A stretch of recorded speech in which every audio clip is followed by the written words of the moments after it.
revise and extend their remarks and include extraneous material on the subject of this special order. Without objection. Thank you. Yield back. Thank you. The gentleman yields back.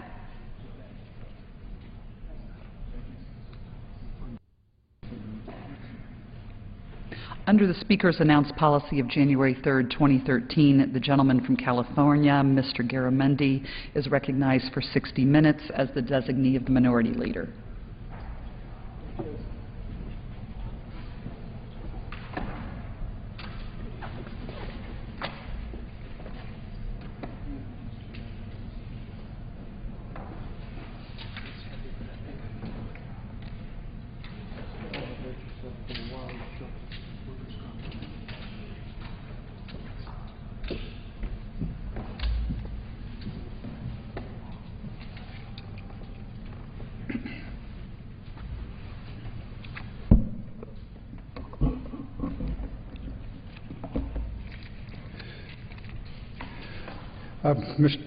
Madam Speaker, thank you for the opportunity to spend a few moments this evening talking about things that are on my mind and I suspect on the mind of the American public.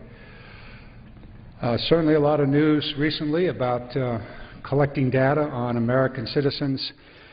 Having attended a conference this afternoon, I can tell you that I think the great majority of the 435 members of this House share the deep concern of the American public about our civil liberties perhaps being taken away from us in the process of data collection. I would expect that this House of Representatives and a couple of our committees, the Judiciary and the Intelligence Committee, will be spending time over the next few weeks going into this in great detail, trying to assess whether we all made a mistake when we voted for the various laws that have allowed the National Security Agency and the other agencies to collect data on all of our phone calls and more.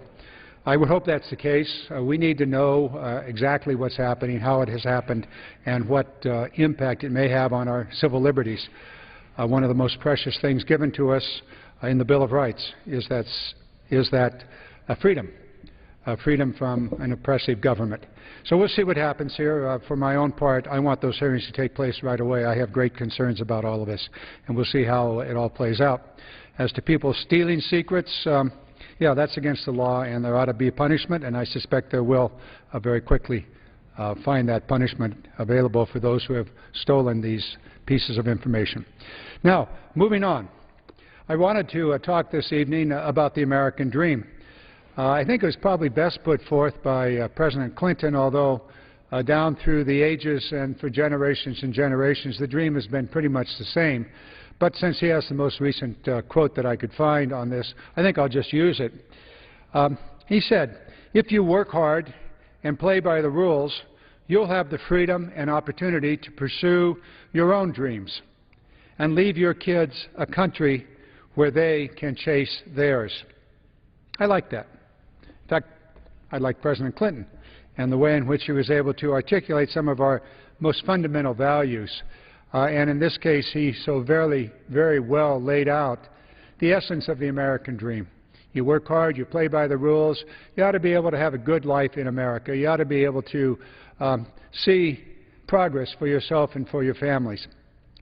This issue was brought to my attention at a recent town hall that I had in my district, and a gentleman in the town hall, not a Tea Party, not a liberal or whatever, he just said, "I got a question for you, Congressman." He said, "I've got two kids. My wife and I both work, and we've worked all our lives. I'm in my mid to late 40s now, and I got to tell you, we're not getting ahead. We still have those student debts from our children. We still have our home, but it's a modest home. We don't own a big boat, or any boat for that matter." And he said, "We just can't seem to get ahead. What's happened? What's happened to the American dream?" I went on to cite a few things that I thought were the essential elements of that. I want to cover some of those tonight. This is not going to be an exhaustive description of the issue. I want to save that or come to that in subsequent special order hours that my colleagues and I will take up in the coming weeks. But just a couple of things that I came across over the last weekend that I think really exemplifies some of this. The ideal. Education's open to everyone. In America, everyone can get a great public education. The reality is different. In 2007, 1/2 of the children from the wealthiest households completed their college education. Only 9% of the children from low-income families completed their college education. That's a gap that has never been wider since 1989. So with regard to that ladder of success, education, if you happen to be poor or in the lower income, chances of you completing your college education is 1 out of 10. How about being able to have freedom from want? One of the 4 freedoms that Franklin Delano Roosevelt so beautifully articulated during the Great Recession, or Great Depression. But as a result of the Great Recession, in 2010, a total of 46.2 million Americans were below the poverty line. That was the highest number in 52 years. And as best I could find in more recent, the last 2 years, that number has not really changed very much. So we're looking at 46 million Americans that are living below the poverty line. So freedom from want may not be readily available to a very, very large percentage of Americans. How about the land of opportunity? We all believe America is a land of opportunity. Well, not really. On average, it takes 5 to 6 generations. 5 to 6 generations. That's 125 to 150 years from a child from a poor background to rise to the middle class. Not to the upper class, to the middle class. I looked at that and said, clearly that has to be an inaccurate analysis, but it's not. So for a child from a poor background, that's those 46 million Americans in poverty, they could wait 5 to 6 years on average. That's not everybody. Obviously, some will do it faster and others won't do it at all to get to the middle class. Interesting, sad, and challenging for us. Income inequality. This is what some people like to call, well, I won't use that right now. But income inequality. You work hard and you do okay. You know, I think that's what President Clinton said. If you work hard and play by the rules. Really? The United States ranks 93rd in the world on income equality. Behind Great Britain, Australia, and here's one that caught my attention, Nigeria, Argentina, and Japan. What income inequality means is the distribution of wealth within the economy. And when you have income inequality, the share of the pie that is available to the wealthy is significantly greater than the share of the pie to the great mass of the population. That's income inequality. Fascinating statistics. Statistics are kind of the basis for many of our arguments. There are many more statistics along this line that we ought to be paying attention to. And over the next couple of weeks, we're going to be speaking to these as we pursue the reality of the American dream and what we can do to rebuild the American dream. A couple of notions that I have right at the outset that I'd like to share as we go through this shortened 1 hour. First of all, the American dream very much depends upon a job. If you don't have a job, and we've got maybe some 12 million Americans that don't, they would like to work, but in some cases they've given up, and in other cases they simply haven't been able to find a job. So you've got to have a job. There are ways that we can create jobs in this nation. Certainly we depend upon the private sector. But down through the decades of this democracy, beginning with our very first president, there has been a common bond, if you will, a partnership between the government and the private sector in creating jobs.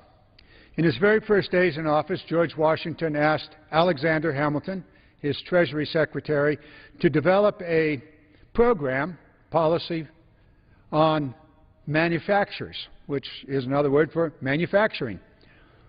Alexander Hamilton came back a couple of months later with a report on manufacturers. Very, very interesting and instructive to us today, in that our very first president and very first Treasury Secretary said that the federal government has a significant role in developing the economy, manufacturing. We did then, and we do today. Alexander Hamilton said, George Washington, here's what we need to do. We need to use the purchasing power of the government, that is, the tax money that's spent by the government, to buy American-made goods and services. Well, now there's a good idea. We've had the Buy in America policy in the United States for many, many years, all too often ignored by the various agencies that are supposed to oversee the purchasing. Right now we have that problem with the military, who are supposed to go green to develop alternative power sources that they can depend upon if the grid goes down. However, they're routinely ignoring the Buy America requirements that the law has, because they're purchasing these massive solar arrays as though they are available in Home Depot. I don't think so, but nonetheless, it's an example of how the various arms of the U.S. government, in one way or another, ignores the purchasing requirement of Buy America, literally using our tax money to buy American-made goods and services to employ Americans. It turns out that this is part of what I like to call the Make It in America agenda, a series of proposals that my Democratic colleagues and I are putting forth to build the American manufacturing sector. For example, the Department of Defense obeying the law and buying American-made solar panels for those large arrays that they are putting up on various military bases, or the private sector is putting up for the military. Buy America. Make it in America. Use our tax money to buy American-made equipment. By the way, I've got a bill that I've introduced on this for the last 2 years now that simply increases that purchasing content to 85%. I didn't have time to bring up another photo, but I'll tell you about it. In the American Recovery Act, otherwise known as the stimulus bill, there was a provision for Amtrak to have $480 billion to purchase new, advanced, efficient locomotives for the Northeast Corridor. These would be electric power locomotives, I think 7,000 horsepower machines. Somebody, and I'm not sure who it was, wrote into that requirement that these had to be 100% American-made. Now, nobody in America was making 100% American locomotives. In fact, very few locomotives were made in America anyway. But nonetheless, contractors, manufacturers of locomotives said, oh, $500 million, have to be made in America. So a German company, one of the largest manufacturing companies in the world, said, oh, we could do that. And so in Sacramento, California, just outside the edge of my district, Siemens, who already had a factory manufacturing light rail cars and streetcars, said, let's expand this factory, and we're going to build 100% American-made locomotives. 3 weeks ago, the first of those 70 locomotives rolled onto America's rail tracks, now being tested in Colorado, shakedown crews. We can look forward to thousands of jobs in America as a result of that, 200 specifically at that new manufacturing plant in Sacramento, and then the supply train, all the people that are supplying those American-made parts to that locomotive are going to have jobs. Now that's a good thing. That's part of our Make It in America agenda, and here's here's back to the first point. Those jobs are middle-class jobs. One of the fellows I met at that ceremony when this locomotive was rolled onto the tracks said, he was telling me about himself. He was about, I don't know, maybe 35, 37 years old. And I asked him, how long you been here? He said, I've been here 5, 6 years. I said, really? And what are you doing? He said, well, that's my train. I built that train along with my co-workers. I was responsible for building that train.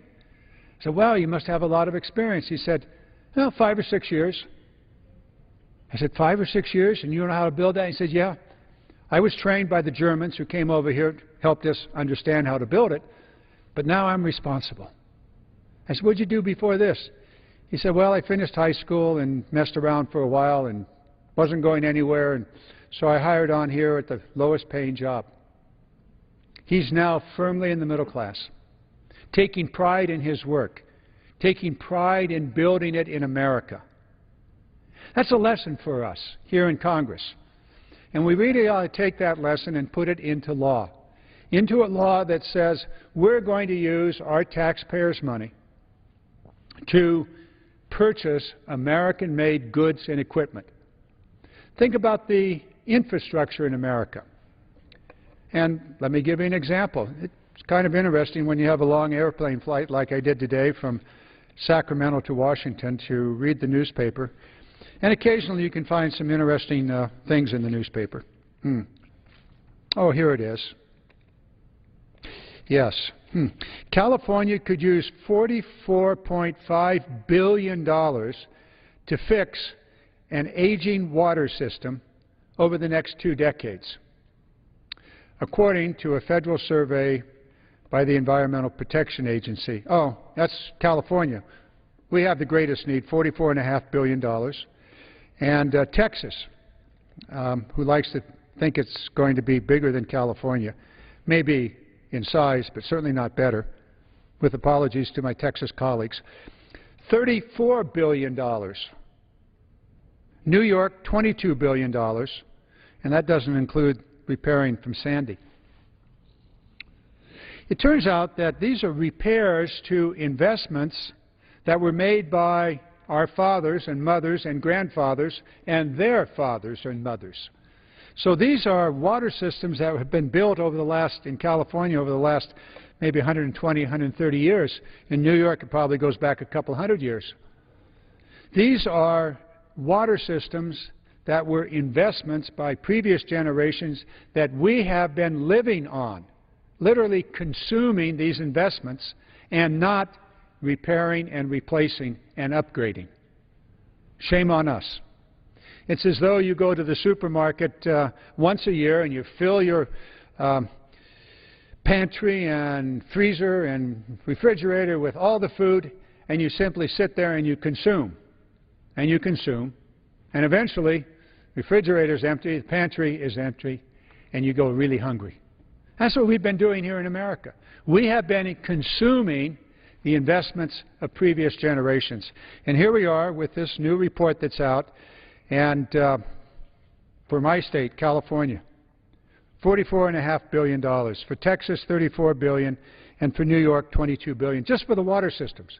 That doesn't include sanitation systems. That doesn't include the road systems, bridges, highways.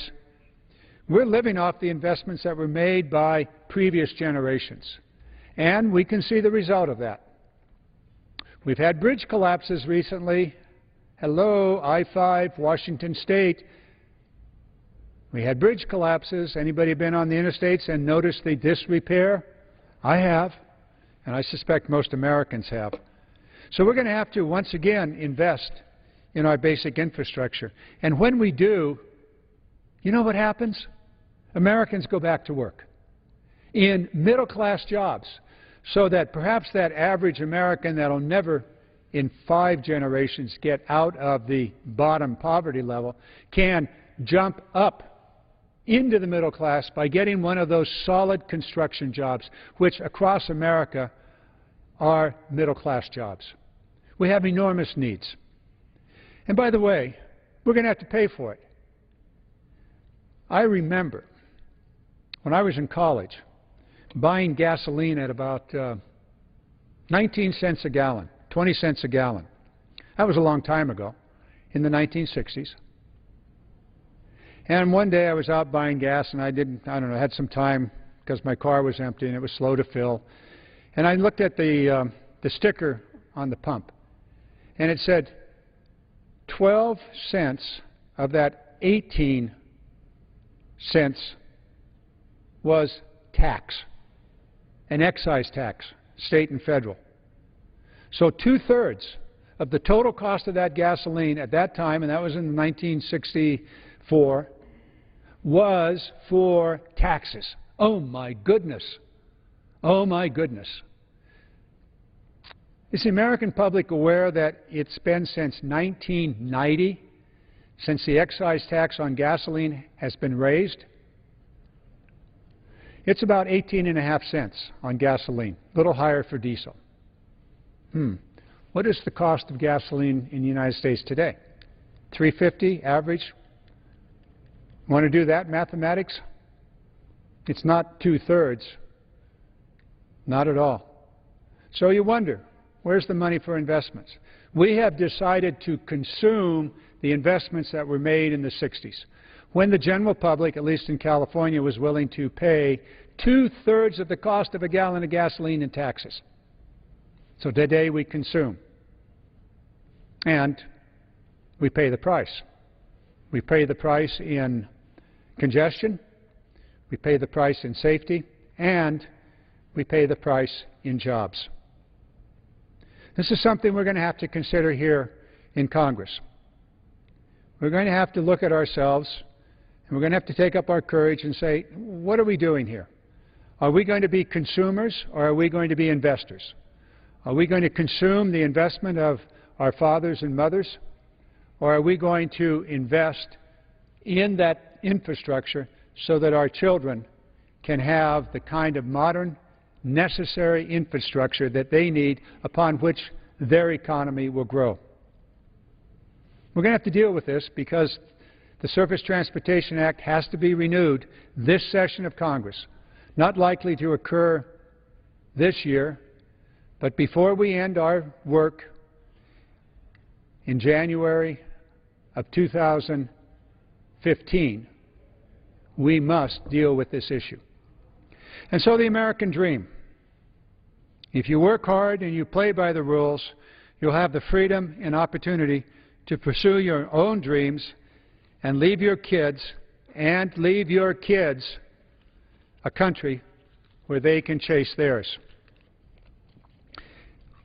Let's just say this is the opening of what I hope will be many sessions in the evening or following our session in the afternoon or evening, in which we engage in a discussion on the American dream, a discussion about really the future of America, a discussion that I see one of my colleagues has decided to join us this evening. Welcome. Share with us your thoughts. We're pursuing infrastructure in the American dream, jobs, how we can deal with creating opportunities in America. Well, I want to thank the gentleman from California for being consistent and coming down to the House floor and always making sure that the issues of the day are brought to the American people, but also try to persuade the House of Representatives to move in a direction that, quite frankly, the case continues to be made for these investments that you talk about with regard to infrastructure. Now, this to me seems like a very simple proposition. There was a great article today, I think it was today or yesterday, by Ezra Klein talking about we've got to get away from the deficit hawk issue into the infrastructure hawk issue. And I want to join the infrastructure hawk caucus if there is one here. But this simply articulates a position that I've held from before the American Recovery Act and still hold here today, that we have projects in the United States that need to get done, that need to get built, bridges, roads, airports, ports, all across the country, rail, all across the country, investments that need to be made, combined sewer systems all over the United States of America that need to get done at some point. And what I like about what Mr. Klein said is that we're talking about what we're leaving to the next generation. Now, at some point, they're going to be left some deficit. And we have an obligation here in Congress to make policies that are going to make investments to reduce that deficit.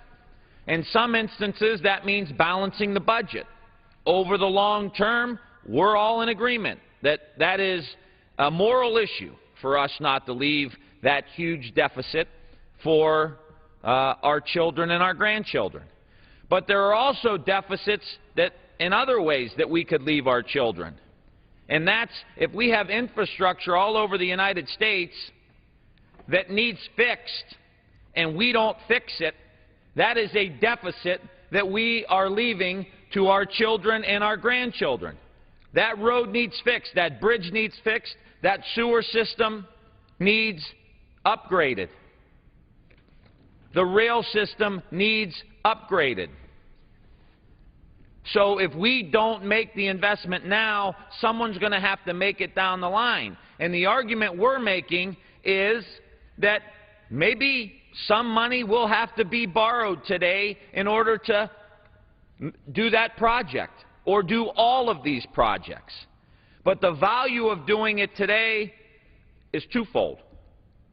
One, the money we're borrowing today is almost 1% in interest, if not less. So we're borrowing money with a very, very, very, very small interest payment to get the job done for a project that's going to have to get done anyway.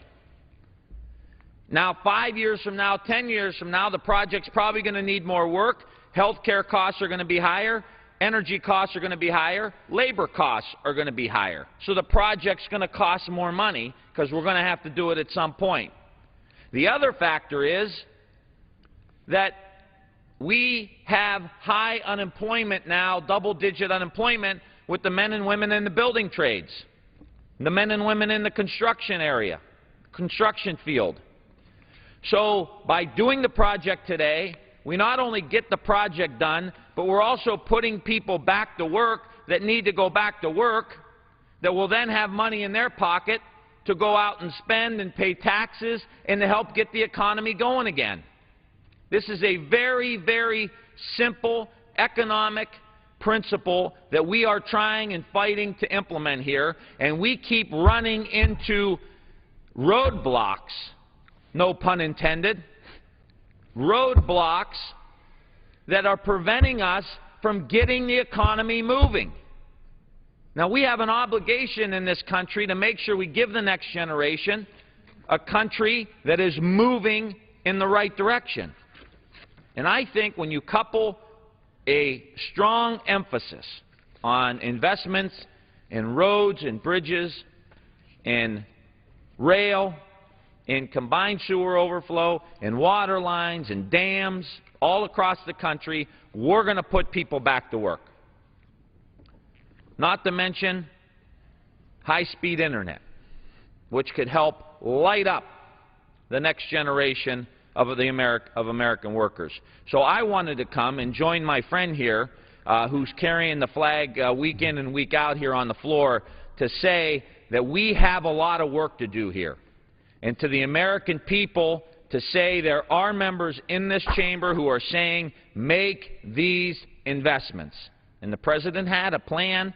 It wasn't quite as big as I wanted it to be, or I'm sure my friend from California, but he did what he thought could maybe at least get through in a jobs plan.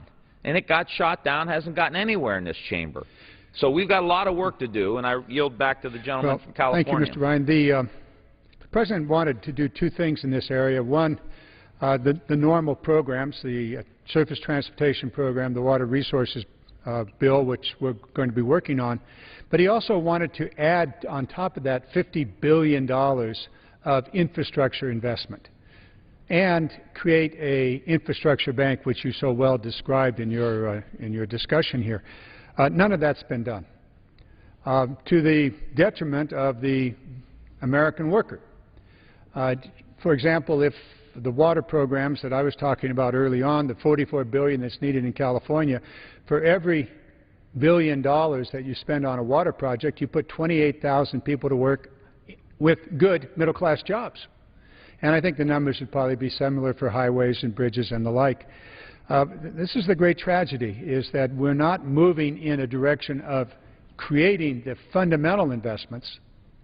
Rather, we are disinvesting. We're consuming. And that doesn't last very long, as you so well said. So what are we going to do about it? Well, hopefully this House will undertake the same process, find the same wisdom of the House of Representatives and the Senate when Dwight D. Eisenhower, President Eisenhower, brought to the Congress a proposal for a national defense highway system, which we now call the interstate system. I'm sure you've got some examples that you'd like to share with us. Let's go back and forth, and we'll kind of toss the ball here. Yeah. Well, I mean, you know, one of the things I mentioned toward the end, well, one I mentioned a couple times, is the combined sewer systems in all major cities in the United States. So you take a city like Akron or Youngstown, mid-sized cities in the industrial Midwest. You're talking about between $500 million and $1 billion in investments that are needed. So let me excuse me for interrupting. A combined sewer system, that's the stormwater flows into the sewer, and it's not disconnected from the sanitation, toilets and the like. Is that correct? Well, you want to make sure that a lot of this stuff is not getting mixed together. Yes. And you want to make sure that it's separated, and you want to make sure that it's up to date. And so these investments that a city, a municipality would traditionally have to make goes well above and beyond what a city like Akron or a city like Youngstown or Cleveland or Detroit or Toledo or Milwaukee, all across the United States. Let's make this investment. And you're talking about cities that have very high unemployment rates. Let's get people trained up. We've got many good, solid union training programs out there that would put these people to work, get this economy moving, have state-of-the-art transportation and infrastructure systems in the United States, and inject some money into the economy on the demand side. We've been playing the supply side game since 1980. Cut taxes for the wealthiest, deregulate Wall Street and every other sector you can deregulate, and hope the economy takes off. But that ultimately led to boom and bust into the ultimate collapse in 2008. What you're talking about, what I'm talking about, is consumer investments, demand side. Get people back to work, get some money in their pockets, they go out and spend it, and the economy hums right along because there's consumers out there. And that construction worker pays local taxes for the local school district, for the mental health levy, for the libraries, throw some money in the bucket at the basket at church on Sunday, and it just keeps going round and round and round. And that's how we deal with the deficit. You put Americans back to work, and automatically the tax revenues increase, and we then have a very solid, good way to deal with the deficit. On the other hand, as you suggested, cuts alone don't do it. What cuts do is to create unemployment, and we've seen that. We know that we've talked about this extraordinary investment that we need to make in rebuilding our existing systems, yet looking at the budget that passed this House, which was the Ryan Republican budget, they have an unallocated $886 billion cut in these kinds of programs over the next 10 years. More than $80 billion a year would be taken out of these kinds of investment programs that we're talking about here. So that what we do, instead of investing for the next for our own generation and the next generation, we actually increase the consumption of yesterday's investment, right, leading us nowhere but into more bridges falling, more sewers backing up, and more levees breaking, and more highway congestion. Part of the investments, too, as you have talked about, and I know on other occasions, what are the investments we need to make today, not just in physical infrastructure, but other things that will lead to the next generation of employment? And the United States is, our comparative advantage in the world has always been that we make these investments into the next generation of research, whether it's through the National Institutes of Health, the National Science Foundation, the Department of Defense, the Department of Energy. And you know what? Sometimes it doesn't always work out, but sometimes it does. And when it does, we create new areas of the economy that can expand and grow, just like the human genome. That's led to billions and billions and billions of dollars in private investment. And here, I think, is the important point for a lot of Americans that probably already know. But we collectively as a society, make investments in the research that no one company can make on their own. This basic research that costs tens of millions, if not billions of dollars over many, many, many years that no company could come in and reap the profits of immediately, we collectively say we're going to make that together.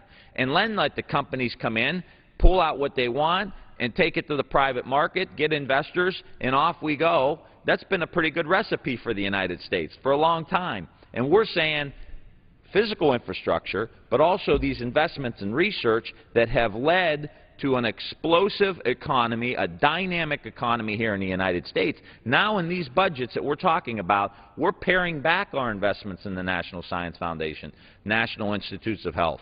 And not only does it affect Alzheimer's and research and autism and these kinds of things, it's also taking away from the next generation of what could be in the United States. I am so pleased that you brought that subject up because it is critical. It's absolutely critical for the future economy of this nation and really solving problems of the world. Those investments are critical. You did leave out agriculture. Now, I happen to represent the University of California, Davis, which is, by my argument, the largest, best agricultural research program in the world. But that's another. We know the population of the world is going to grow, so we're going to have to continue the agricultural research. Yet, in the budget proposals that passed this House, and sequestration, let me just put it this way, in sequestration alone, there is a reduction of $45 million of research in agriculture at the University of California, Davis.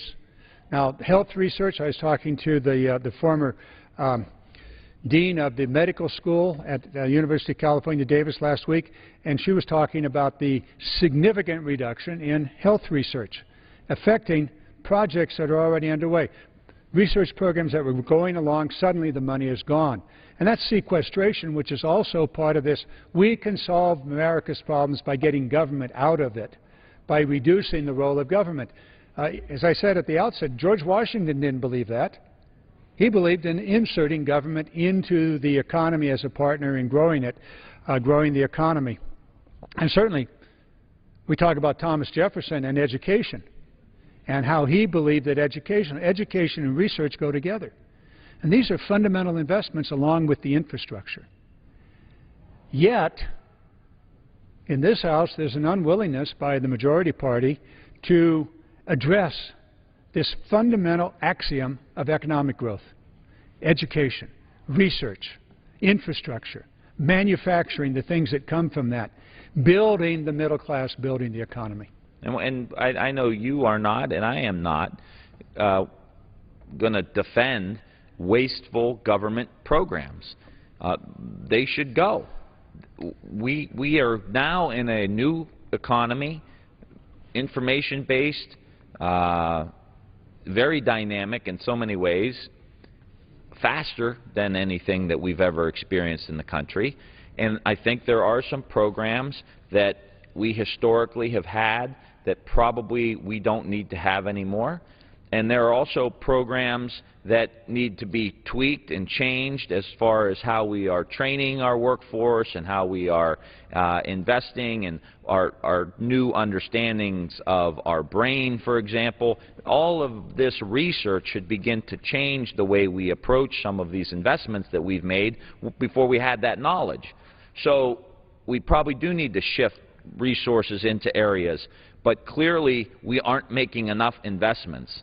We clearly still have 25 or 30% in many high schools of kids not graduating. So we need to figure out how to make, for example, school a lot more exciting. Now, we have programs in robotics. We have programs in Legos. We have kids that need to do a lot more hands-on stuff to get them excited about learning. That's going to take some investment for us to make. Let me give you an example. Today in the Daily Republic newspaper in Fairfield, they ran a story. It's exactly on your point. I'm just going to take a second and read some of this. This is a program that EDF Renewable Energy, which operates wind turbines between Rio Vista and Fairfield and Sassoon City in my district. We have a big wind farm there. They are funding a program at Rio Vista High School for the 2011, that's this year, as a way to promote job training in green industries. Jim Baird is the instructor in the renewable energy class, which emphasizes wind energy. And so exactly what you said, this private company that has these numerous wind turbines, I think several hundred wind turbines in this big wind farm, needs workers, so they've gone to the local high school and they're creating what is, I suppose at one time, we would call a vocational education class, but it's getting the kids educated and prepared to take jobs in their own neighborhood. And so here you see the green technology, wind energy, coupling up with education to provide middle-class jobs. It's a great example. My congratulations on to EDF and their renewable energy program, to Jim Bard and to the folks in Rio Vista at the Rio Vista High School, which I proudly represent. Well, and you make a good point. I remember having a conversation with a friend of mine who is a lot more conservative than me, and we were talking about the government's role in these different things. And he said, well, you know, what about, you know, the phone company and the original government investments into telephones? And as the conversation proceeded, he said, well, you know, they weren't doing it well enough and the private sector could do it a lot better. And my point was, yeah, I mean, you know, we all have fights with our cell phone companies now, you know, on our cell phone bills, but no company was going to be able to do that at that point that the government came in and said we're going to do it. And I'm not defending every government program, but what I'm saying is there is a role that has been successful in the history of our country. And so whether it was the phone company back then or green technology today, how do we begin to say, incentivize these investments that's good for the environment, that can create a whole new sector of manufacturing? How many tons of steel go into a windmill? How many thousands of component parts go into a windmill that may be made one day by three-dimensional printers and additive manufacturing? This all is starting to tie together, but while the Chinese and Indians and other countries are making these investments, we're sitting on our hands saying, the private sector will do it. Well, another great example that you just gave, and thank you so very much for bringing that out. George Washington, back to George Washington. I like to talk about the Founding Fathers because it's often used on the floor to disparage one or another programs, but I'd like to talk in a positive way. He also said that the federal government has a fundamental role in the infrastructure development, and he cited three different things: ports, roads, canals. Now, this was at the very first president of this nation was doing what we continue to do to this day, although at a much lower level than our nation needs today. So this is a long tradition of America, and it's one that really, really works. Education, research, infrastructure, manufacturing. You tie those together, and then you build the foundation for economic growth and a just, equitable society, because people have a chance to climb the economic ladder, to go as high as they want to. You're giving them the tools that they need to succeed. And when you look at, you make that point, I want to thank the gentleman. If you look at the United States as we compete against other Nordic countries, Australia, some other countries in Europe, we do not have the upward mobility. Meaning if you're born poor, and we talk a lot about the American dream and moving up the ladder, if you are born poor in America, we rank about 9th or 10th in our citizens' ability to climb up through that ladder and get themselves into the middle class. And I think that, to me, is a benchmark of how we moved away from that philosophy that we had.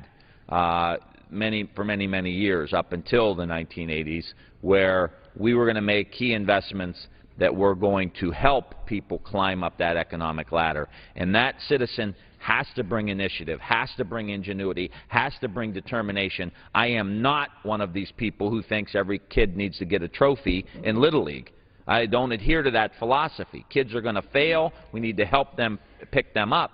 But at the same time, you can't have policies that allow and cultivate the ability for people to go up the economic ladder, not have such a disadvantage in life and an economic system that doesn't facilitate that, to ultimately we're getting bypassed by some of these other countries who have a different philosophy than we do. Well, thank you for raising that. My colleague from the great manufacturing sector of the Middle West, I guess the eastern part of the Middle West. Is that fair enough? Fair enough. This is an interesting chart that I came across a while ago, and it talks about income growth, the issue you were just talking about. How does an individual rise and climb the economic ladder, and what kind of success do they have? This is the income growth from 1996 to 2011, and I kind of displayed this on a football field. Years ago, I played football with, I don't know, some modest success. Leather helmets? I did wear a helmet. I don't recall any concussions. The bottom 90% of our population has seen an income growth, this is adjusted for inflation, of $59 over this period, 1966 to 2011, some 55 years. $59. So they're basically 90% of the population has stalled out and not able to climb the ladder. That's about 1 inch. Oh, way down here, 1 inch. I guess that's even a referee's error if they're pulled the chains out. The top 10% of the population has gone half the football field, and they've seen their income growth expand by $116,071 over this same period of time. So 90% of the population has seen $59 growth. The top 10% have seen a little over $110,000. The 1% of the population, the very tip top, these are not the 97%ers or the 3%ers, this is the 1%. They have gone 2.5 football fields in comparison, and they've seen their income growth of over $500,000 a year, $628,817. Now, even a smaller group, the 1/10 of 1% of the American populations, have seen their income grow by 72 football fields compared to the bottom 90%. They've seen their annual income grow by $18 million a year. So what's happening here in the United States, and you talked about it earlier before you arrived, I picked up some of this and talked about it, and maybe this is a reasonable place to leave it because we're going to see, we're going to run out of time. But where is it here? Yep, here we go. This is not class warfare. This is economic reality. And this is where the middle class and the lower income poverty class have been static. And the very tippy top, the top 10% and above, have seen significant income growth over that period of time. I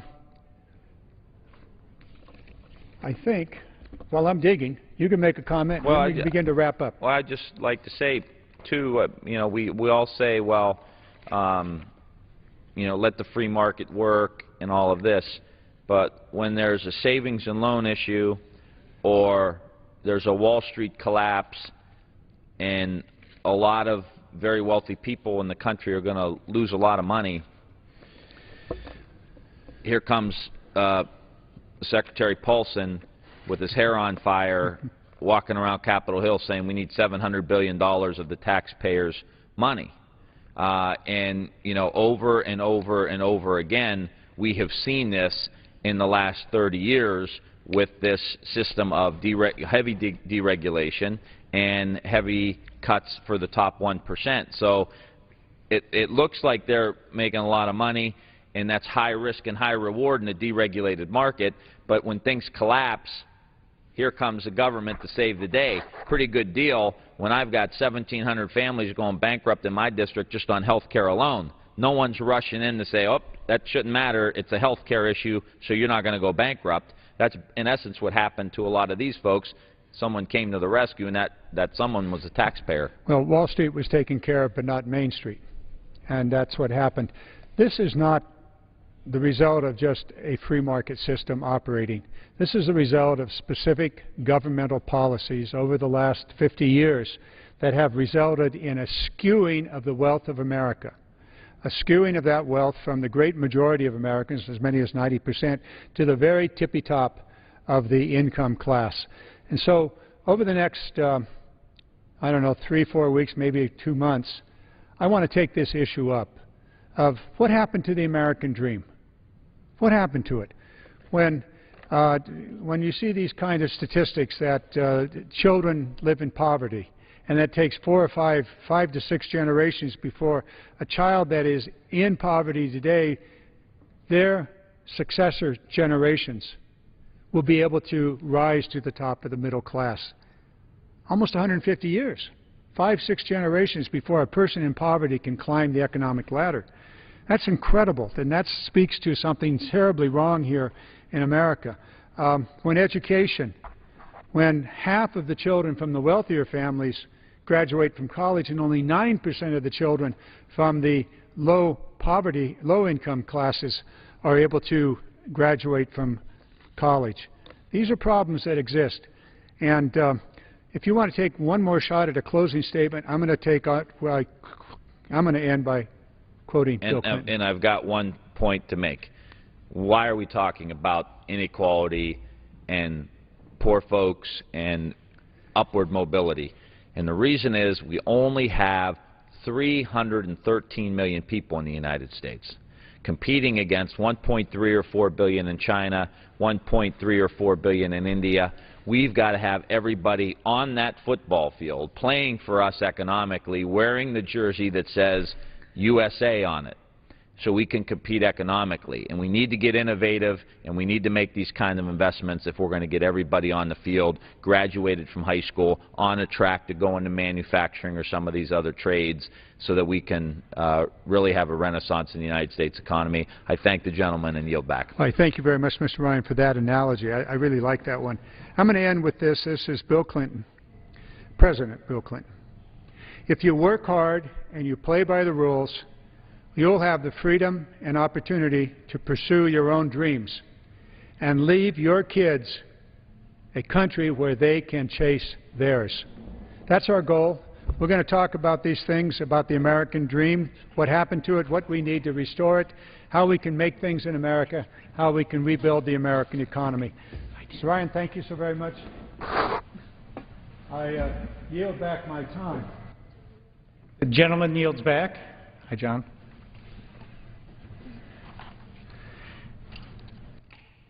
Under the Speaker's announced policy of January 3, 2013, the Chair recognizes the gentleman from Texas, Mr. Flores, for 30 minutes.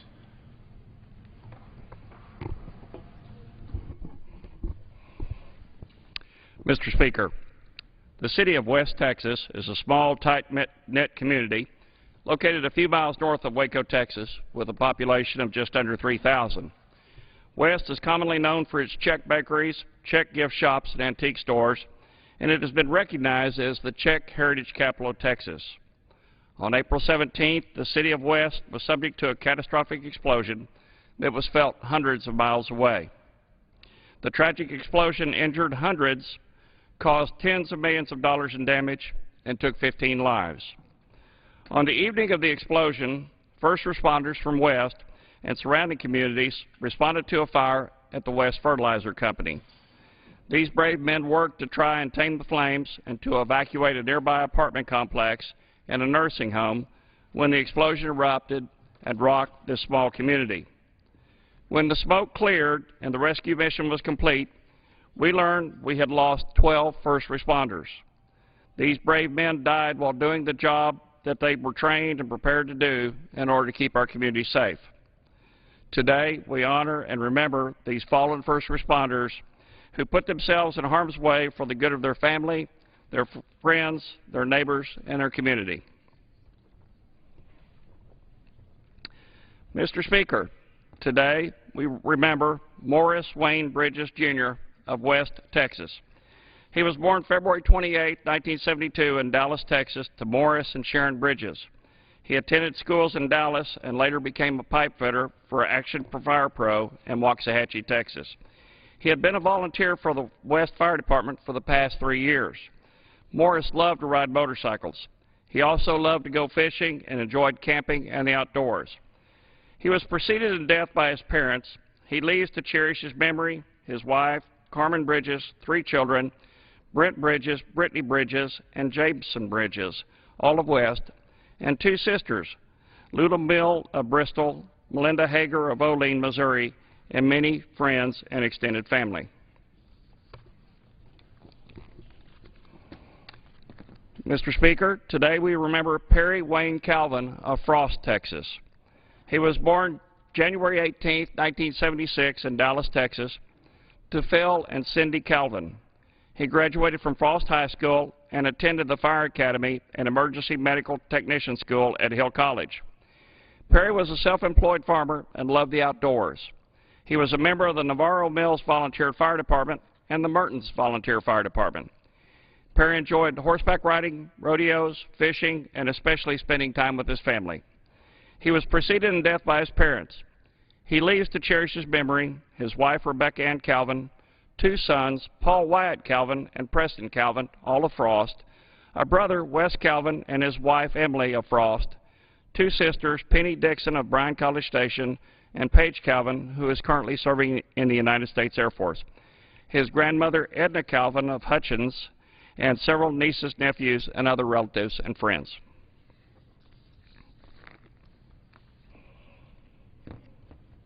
Mr. Speaker, today we remember Jerry Dane Chapman of Hillsboro.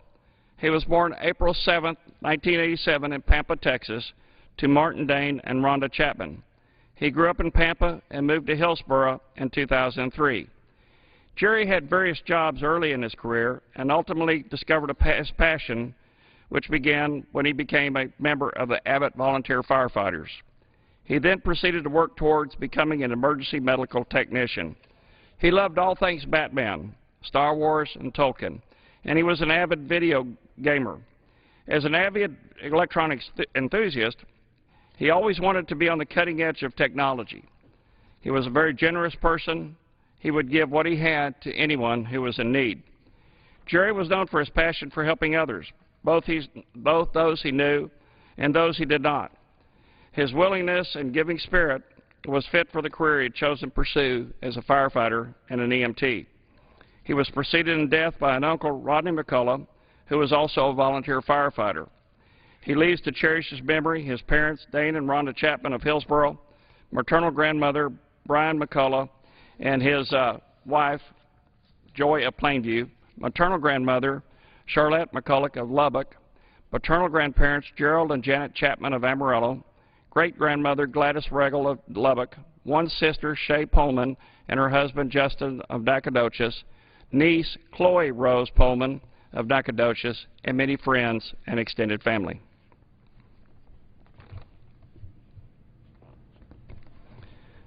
Mr. Speaker, tonight we remember Cody Frank Dragoo of West. He was born October 15, 1962 in Billings, Montana, to Christopher Clyde and Mildred Dragoo. Cody graduated from Montana State University with a degree in agriculture. He had been employed with the West Chemical and Fertilizer plant for many years. As a member of the West Volunteer Fire Department, Cody was very involved with the annual Volunteer Fire Department Barbecue Cook-Off fundraiser and organized tractor pulls in West. Cody enjoyed hunting, fishing, cooking, watching NASCAR, and being with family and friends. He was a member of St. Mary's Catholic Church of the Assumption in West and the Knights of Columbus Council 2305. He served as the president of the Cottonwood Water Supply. He was preceded in death by his parents and a brother, Tom Dragoo. He leaves to cherish his memory his beloved wife, Patty Dragoo of West, sisters Shirley McDonald and husband Matt of Billings, Montana, and Loretta Fisher and husband Richard of Fort Worth, brother-in-law Gary Berger of West, sisters-in-law and brothers-in-law Carolyn and Ron Schumer of Houston, David and Janet Miner of Midlothian, Michael and Natalie Miner of Weatherford, Susan and James Miller of West, and Cindy and Tony Kubicek of West, and numerous nieces, nephews, and other extended family and friends. Mr. Speaker, today we remember Captain Kenneth Lucky Harris, Jr. of West. He was born November 21, 1960 in Killeen, Texas, to Kenneth Lucky Harris, Sr. and Scotty Harris. He graduated from Crawford High School and went on to attend McLennan Community College until he was accepted into the Dallas Fire Academy. He graduated from the Dallas Fire Academy in 1982 and served as a firefighter with the Dallas Fire Department for over 31 years and attaining the rank of captain. He also owned Harris Home Inspections and Construction with his family. Lucky loved offshore fishing with his sons and spending time on his boat. The boots up, he called it. He also enjoyed hunting, traveling, and spending time with friends. He was a member of the High Point Church in Waco and the Dallas Firefighters Associated Local 58. He leaves to cherish his memory his beloved wife of 28 years, Holly Harris of West, 3 sons, Judd Harris of Grapevine, Jared Harris and Heath Harris, both of Midland, mother Scotty Isham and husband Emery of West, father Ken Harris and wife Anita of Crawford, sisters Ann Harris of Quinlan, Carmen Burkhart and husband Brian of Hutto, 3 nieces, Abby Hunt and husband, Jeff Bethy Grubb and fiance Jay Baker, and Andrea Burkhart, nephew, Perry Burkhart, great-nephew, Hayden Hunt, and many friends and extended family.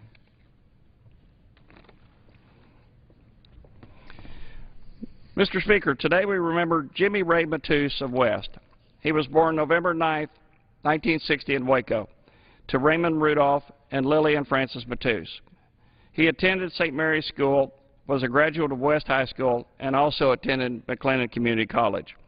Jimmy started working at his family business, Westex Welding and Fire Apparatus, at a very young age. He continued to work there for the next 40 years and spent the last 20 years managing all aspects of the business. Jimmy was a member of St. Mary's Catholic Church of the Assumption, the SPJST Lodge 54, Sokol West, where he served as past president, the State Firemen's Association, and was an honorary member of the Masonic Lodge in West. Jimmy also served on the West ISD School Board and played the role of Santa Claus for many organizations, including Sokol and the City of West. He was preceded in death by his beloved wife, Gail Matus. He leaves to cherish his memory his parents, Raymond and Lillian Matus of West, son Dustin Matus, and fiancee Becca Wright of West, daughter Jennifer Kalina and fiancee Brian Walker of Lorena, 2 stepdaughters, Heather Robertson and Derek Barnes, both of Bosqueville, and Carrie Darnick and husband Jeff of Spring, 2 sisters, Kathy Matus and Cindy Matus, both of West, brother Thomas Matus and wife Ruth Ann of Chalk Bluff, 5 great-grandchildren, and numerous extended family and friends.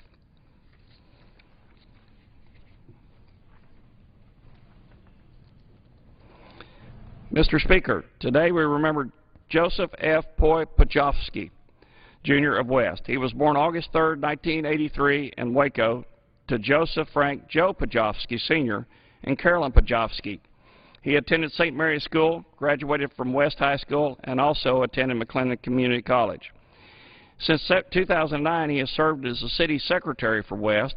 He had also worked for the Sears and Roebuck Company as a personal property appraiser for McLennan County Appraisal District. Joey liked to hunt, play golf, and work in his yard, and was an avid Texas A&M fan. He loved spending time with his children and his family. He also enjoyed being actively involved with his community, his church, and the fire department family. He was a member of St. Mary's Catholic Church of the Assumption in West, where he started the youth ministry, and was a director of the Catholic Brothers and Sisters United Youth Ministry for 2 years. He also served as a gift bearer and CCE teacher. He was also a member of the Knights of Columbus Council, number 2305, and the Monsignor George Fourth Degree Assembly, 2391. Also the West Axe Men's Community, West Axe Corps, where he served as treasurer, the County Line Aggie Club, the West Fire Department, where he served as treasurer, and the National Rifle Association. He was preceded in death by his brother Jeremy Pajovsky and grandparents Frankie Kapovic Sr. and Anton and Helen Pajovsky. He leaves to cherish his memory his beloved wife of a year, Kelly Pajovsky of West, children Parker, Bo, Kayla, and Ashley, all of West, parents Joe and Carolyn Pajovsky of West, grandmother Teresa Chapman and husband Marcus of Crawford, brother Bradley Pajovsky and his wife Dolores of West, in-laws Joe and Brenda Sebesta of Waco, brother-in-law David Sebesta of Fort Worth, and numerous aunts, uncles, other relatives, and friends.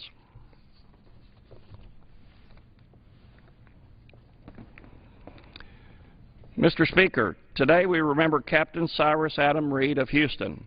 He was born February 11, 1984 in Houston to Mark Andrew and Lucy Reed. He was a member of the Abbott Volunteer Fire Department, the Bynum Volunteer Fire Department, the West Ambulance Department, a former member of the Elmont Volunteer Fire Department.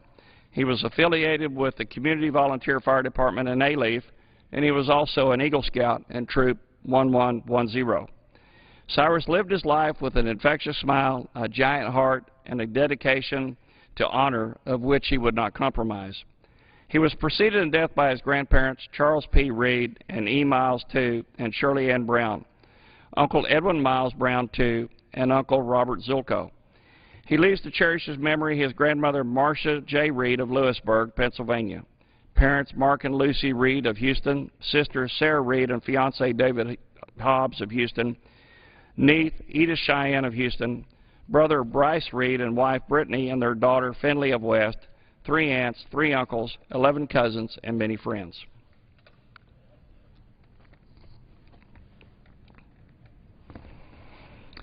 Mr. Speaker, today we remember Kevin William Sanders. He was born October 13, 1979, outside of Chicago, to Dwayne and Sandra Sanders. He grew up in Palace Hills, Illinois, and graduated from Marist High School. He graduated from the University of Illinois at Urbana-Champaign with a bachelor's degree in animal science and from Parkland College with a veterinary technician certification. Kevin truly believed in the strength and goodness of people. His passion in life was helping and caring for others. He held several registered veterinary technician positions in Champaign, Illinois, Fort Wayne, Indiana, Plainfield, Illinois, Waco, Texas, and Hewitt, Texas. Kevin always did as he thought was right and strove to be the best that he could be. He taught at Fox College in Tinley Park, Illinois, and McLennan Community College in Waco, Texas, inspiring greatness in his students at each location. Kevin lived for the service of others through his participation in the Plainfield Emergency Management Agency in Illinois and the Bruceville Eddy Volunteer Fire Department in Texas. Kevin loved caring for animals, working on cars, restoring his 1970 Dodge Charger, listening to music and attending concerts, watching the Chicago Bears and the Fountain, Illinois, playing paintball, and spending time with his family. He was preceded in death by his father, Dwayne Sanders. He leaves to cherish his memory his wife, Sarah Sanders, son, Reeves Sanders, mother, Sandra Sanders, maternal grandmother, Eleanor Frey, sister, Jeanette, and husband, Tim White, brother, Scott, and wife, Allison Sanders, and many friends and extended family. Mr. Speaker, today we remember Captain Douglas James Snookhouse of West. He was born January 1, 1963 in Hillsborough to Jimmy Rudolph and Louis Marie Snookhouse. He attended St. Mary's School, was a part of the West Boy Scouts, and spent most of his childhood with his dad and uncles at the West Volunteer Fire Department. He played baseball and football for the West Trojans and graduated from West High School. After high school, he began his career at Central Texas Iron Works. Doug loved spending time with family, especially his 7-month-old grandson, Hogan James. He enjoyed hunting, golfing, fishing, talking with friends, and cooking barbecue. Doug's passion was volunteering with the West Volunteer Fire Department alongside his brother Robert. He was preceded in death by his parents, and his brother Bob died at the same accident that took Doug's life. He leaves to cherish his memory, his wife of 13 years, Donna Snookhouse of West, 2 daughters, Lauren and Lakin Snookhouse, both of West, and grandson, Hogan James, stepsons, Stephen Becerra and wife, Maggie of Eva Beach, Hawaii, and Paul Becerra and wife, Amy of West, stepdaughter, Deanna Reeves, and husband, Brandon of Azle, 3 step-grandchildren, sister, Karen Helsher, and her husband, Keith of West, brother, Barry Snookhouse, and wife, Sekio of Okinawa, Japan, sister-in-law, Allison Snookhouse of West, along with nieces and nephews, a great-niece, a great-nephew, numerous other relatives, and many friends.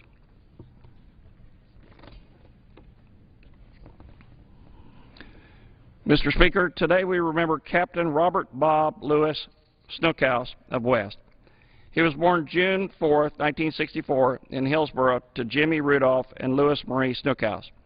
He graduated from West High School and received an associate degree from Texas State Technical College in Waco.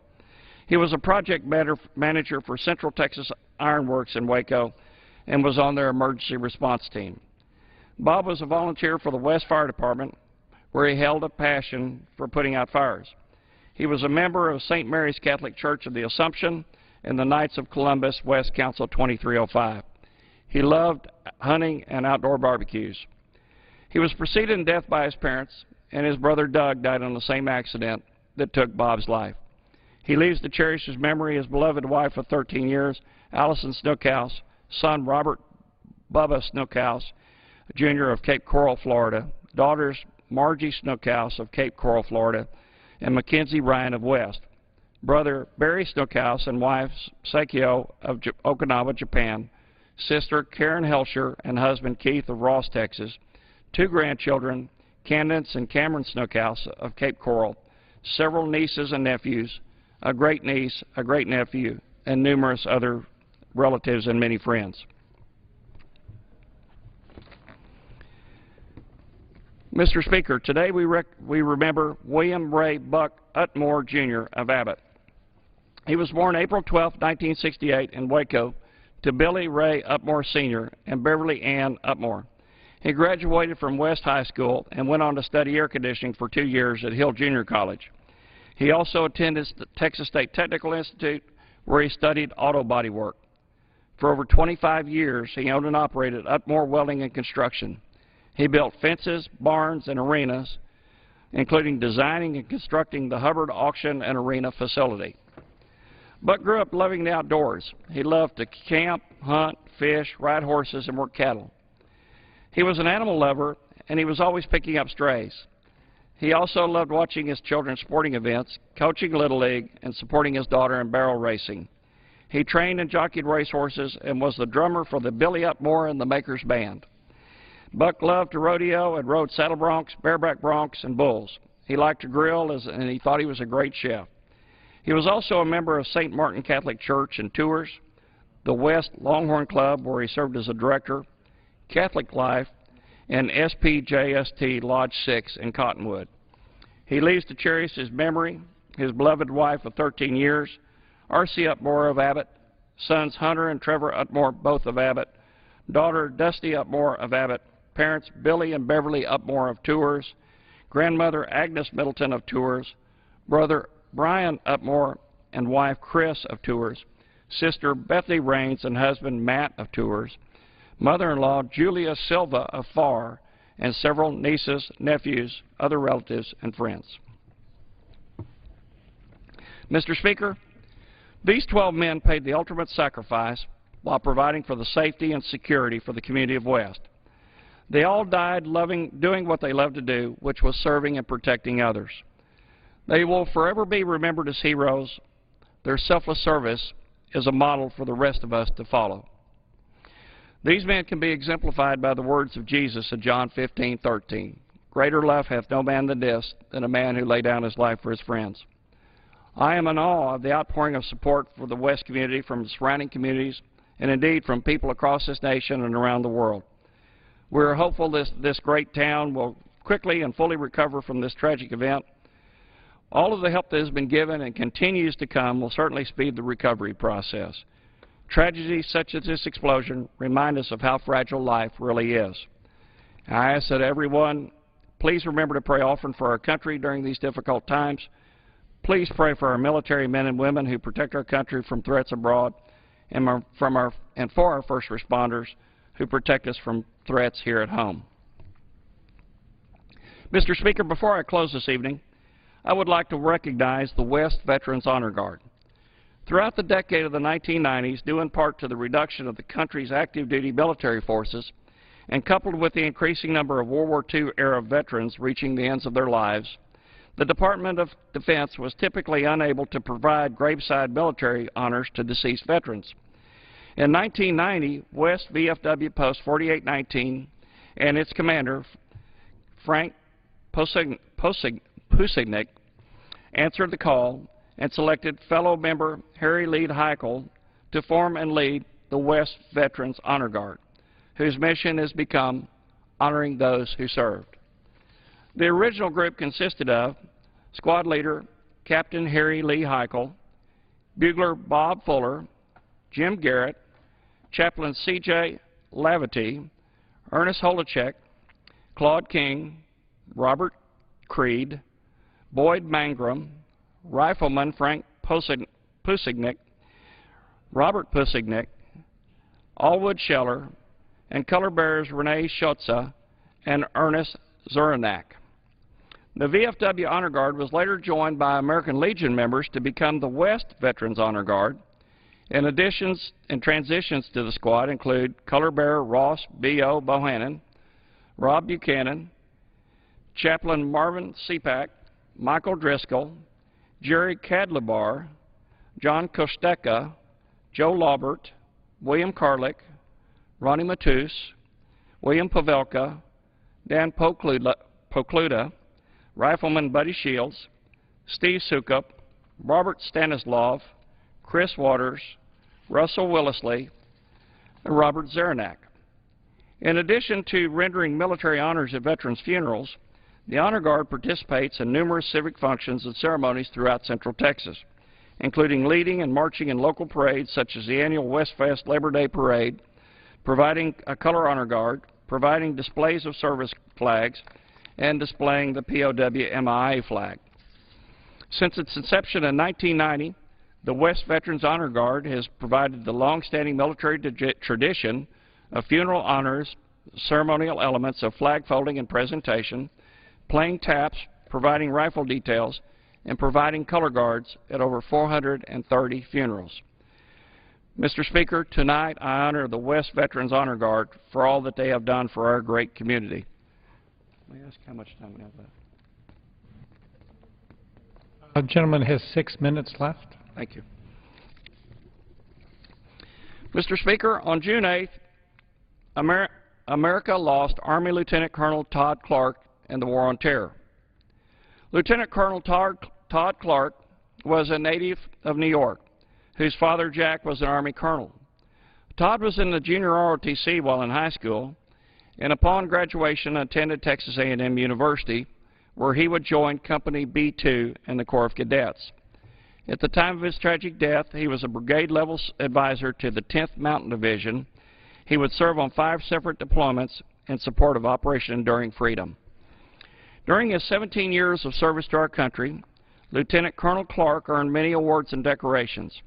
He earned 3 Bronze Star Medals, the Purple Heart, 2 Meritorious Service Medals, the Army Commendation with Combat Distinguishing Device V, 4 Army Commendation Medals, 3 Army Achievement Medals, the Army Reserve Components Achievement Medal, the National Defense Service Medal with Bronze Service Star, the Armed Forces Expeditionary Medal, the Kosovo Campaign Medal with Bronze Service Star, 2 Afghanistan Campaign Medals with Bronze Service Star, 4 Iraq Campaign Medals with Bronze Service Star, the Global War on Terrorism Expeditionary Medal, the Global War on Terrorism Service Medal, the Korean Defense Service Medal, the Army Service Ribbon, 3 Overseas Service Ribbons, the NATO Medal Kosovo, and the NATO Medal Combat Action Badge, and the Basic Parachutist Badge.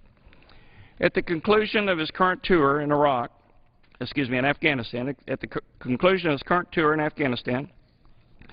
Lieutenant Colonel Clark's next assignment was going to bring him back to Texas, as he was poised to become the executive officer of the second in command of the Reserve Officers Training Corps at his alma mater, Texas A&M University. In the coming days, Lieutenant Colonel Todd Clark will be laid to rest at Fort Sam Houston National Cemetery in West. Our thoughts and prayers are with the family of Lieutenant Colonel Todd Clark. He will be forever remembered as an outstanding soldier, husband, and father. We thank him and his family for their service and sacrifice for our country. His sacrifice also reflects the words of Jesus in John 15:13. Greater love hath no man than this, than a man would lay down his life for his friends. God bless our military men and women, and God bless America. Thank you. I yield back. The gentleman yields back. Under the Speaker's announced policy of January 3rd, 2013, the Chair recognizes the gentleman from Virginia, Mr. Griffith, for 30 minutes. Thank you, and I ask to speak for those 30 minutes and the right to extend and revise my remarks. Without objection. Thank you. I stand here today on the floor of the United States House of Representatives, and I come to talk about matters of import to this country and what should be important to each and every one of us. I often look, as I'm sitting on the floor getting ready to cast votes, down here at the front. You see tolerance and justice, and you see the word liberty. You may not be able to see it at home, but there they are, carved into the wood here. Liberty is extremely important to this country, and liberty is a fragile creature which can easily be extinguished if we, as citizens of the United States, and particularly those of us who are members of Congress, do not take the opportunity to defend liberty, even when it sometimes may seem to be unpopular. Now, we have of recent heard in the press reports that certain agencies of the United States government have been accessing all kinds of information, phone records, etc. I think this is wrong. I think that the approach that has been taken is an overreach under the Patriot Act, although I believe that when written, there were great areas of the Patriot Act which could have been anticipated that there would be an overreach by the government. But some have interpreted that it's okay that you gather information, even if it's just in the mega data, on millions and millions of American citizens. I do not take that position. I believe that it is wrong, and I believe it cuts to the core of liberty in this country. Let me explain. To understand why we do things that we do, we have to look at the history of this country and many times of other countries, particularly Great Britain. When we look at our right not to have the government intrude into our homes, into our thoughts, into our very beings, it goes back to before the American Revolution. And I would point to the 1760s as being instrumental. As a student of history at Emory and Henry College, I learned under Professor Razor there that there was a fellow named John Wilkes. Now, John Wilkes was a rake of a man, and many times his actions I would not have approved of. But whether by design or just by circumstance, John Wilkes weighs heavy in both America's history and in the history of Great Britain. And John Wilkes was from London, and he stood for Parliament, was a member of Parliament, and he began a secret printing on things that he didn't think that George III was doing correctly in the 1760s. One of those that he printed in what was called the paper The North Briton, in North Briton number 45, John Wilkes actually inferred that George III may have acted dishonestly in reaching a treaty with the French. Needless to say, George III was incensed that this happened. And he issued through his ministers what was known as a general warrant.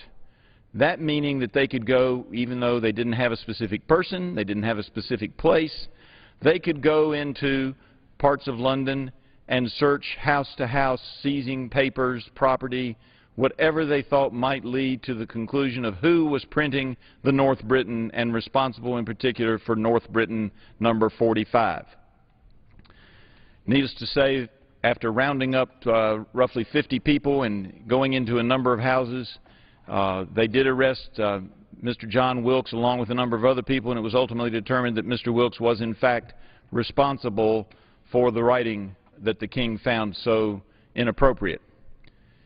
It's also interesting to note that as a part of this, in his legal defense, John Wilkes raised the issue of whether or not general warrants were in fact legal. The courts would later rule that they were not. The courts would later rule that they were not. Now it's interesting, and I pull out a wonderful treatise on British history. Just hits the highlights, A History of the English-Speaking People by Winston Churchill. And Winston Churchill, in talking about, and he acknowledges the faults of Mr. Wilkes, but he also points out the court's reasoning on this matter. The question of general warrants became a big issue. The radical-minded Londoners welcomed the rebuff of the government, and it goes on to talk about what Wilkes did. But it also goes on to tell us what the courts ruled. And let me see if I can find it here, if you'll bear with me for just a minute.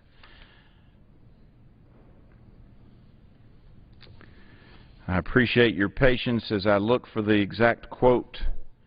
And here is Churchill talking about what the justices said. The officials pleaded, that would be the government officials of George III, that they were immune from a suit by Wilkes because they were acting under government orders. Churchill says, this large and sinister defense, the defense would be that they could use the general warrants. This large and sinister defense was rejected by the Chief Justice in words which remain a classic statement on the rule of law, quoting now the Chief Justice, Lord Camden. With respect to the argument of state necessity or a distinction which has been aimed at between state offenses and others, the common law does not understand that kind of reasoning, nor do our books take notice of any such distinction. Wilkes was heralded as a result. Wilkes was heralded as a hero of liberty. And there's a great controversy in history as to whether he was a true patriot, a true lover of liberty, or one who merely happened to fall into the circumstances at the time. I prefer to think he was a hero of liberty. Notwithstanding the fact that he ultimately prevailed in England, he was also seen across the pond in what would later be the United States, in the colony, particularly in Massachusetts, but in other colonies, as a hero of liberty. He was in communication with Sam and the Sons of Liberty. At the same time, almost identical to this, there was a thing called writs of assistance. Now, those were writs that were used in naval terms in dealing with trade. They said that whatever the king's people needed to do for assistance, they could have. Very much like a general warrant, and some would argue that they were the same. In Massachusetts, about this same time, there was a James Otis, Jr. This was pointed out, I must let you know, earlier today to me by Congressman Nadler. And Mr. Otis argued the same things that were being argued in the Wilkes case in Great Britain. And Sam Adams was present for those arguments. So he was communicating with John Wilkes, and he was listening to the arguments against general warrants or writs of assistance made by Mr. Otis. What this ultimately led to was the fact that in our country we have long held it dear that we do not issue general warrants. And to read the Patriot Act, to say that you can obtain the phone records of millions of Americans, if in fact that be true, and it appears to be the case, that you can use that act to do sort of backdoor a general warrant on informations on most, if not all, American citizens, is to forget that we have a right against search and seizure because of the reasoning of our founding fathers and the work of Mr. Otis and the work of Mr. Wilkes. And they cannot be seen just in a vacuum on that. Churchill later goes on to acknowledge that the work of Wilkes, because Wilkes was pushing the issue on freedom of press, that the entire Wilkesite movement not only led to an expansion in Great Britain of the freedom of press, but also underscored for the founding fathers of this nation that everyone should have the right to speak their mind, and that they should be able to do so without having to worry about a government that finds their actions just for speaking their opinion to be intolerable. So, ladies and gentlemen, I have come here this evening because I think it's important that we understand that notwithstanding this interpretation or that interpretation of the Patriot Act, if we allow the government to have the right to collect even the mega data, as they call it, on each and every one of us, that is a violation of the spirit of our Constitution, and I would submit to you a violation of the Constitution itself. I, for one, cherish our liberties. And in that balancing act that every government must face between security and liberty, I say we side on liberty, because we can never make society completely safe. The only way a government can guarantee you complete safety, ladies and gentlemen, is if they assign each and every one of us a padded room to live in. We're only allowed out in the sun a certain amount of time so that we don't end up getting skin cancer. They determine what we eat. They determine what we breathe. They determine what we do. That is not a society that I choose to live in, nor one which I will stand idly by and allow it slowly to creep in on us. And while I don't think anybody in the administration would want to go that far, anyone who argues that we must have all of this information in order to be secure forgets that having security may not be worthwhile if we don't have liberty.